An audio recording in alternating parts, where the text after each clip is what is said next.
দেশের জনপ্রিয় content creator ও food blogger Rafsan দা ছোট ভাই।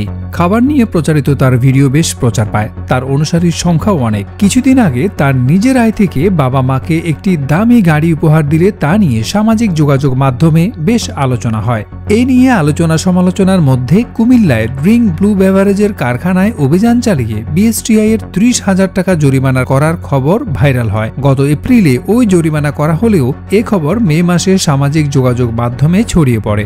অনুমোদন ছাড়া ইলেকট্রোলাইট কোমল পানীয় ব্লু ড্রিঙ্কস বাজারজাতের অভিযোগে করা মামলায় এবার জরিমানার 16 লাখ টাকা বিশুদ্ধ খাদ্য আদালতে পরিশোধ করলেন এই ইউটিউবার।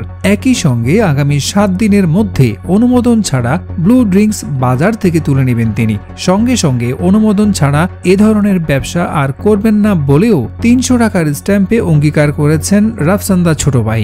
বুধবার বিশুদ্ধ খাদ্য আদালতের বিচারক আলাউল আকবরের আদালতে রাফসান জরিমানার নগদ 16 লাখ টাকা দিয়ে আদালত ছাড়েন বলে নিশ্চিত করেন নিরাপদ খাদ্য কর্তৃপক্ষের ক্ষমতাপ্রাপ্ত নিরাপদ খাদ্য পরিদর্শক মোহাম্মদ কামরুল হাসান।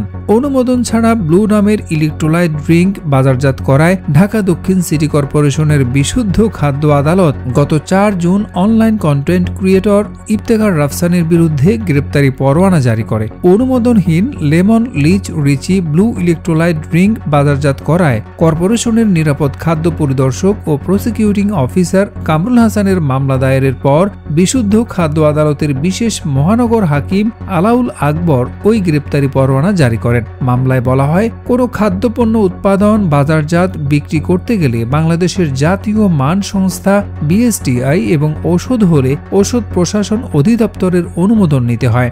এক্ষেত্রে কোনো কর্তৃপক্ষের অনুমোদন না নিয়ে উৎপাদিত পানীয় ব্লু বাজারজাত, মোড়কজাত ও বিক্রি করায় অনিয়ম পরিলক্ষিত হয়েছে। এটি জনস্বাস্থ্যের জন্য মারাত্মক হুমকি।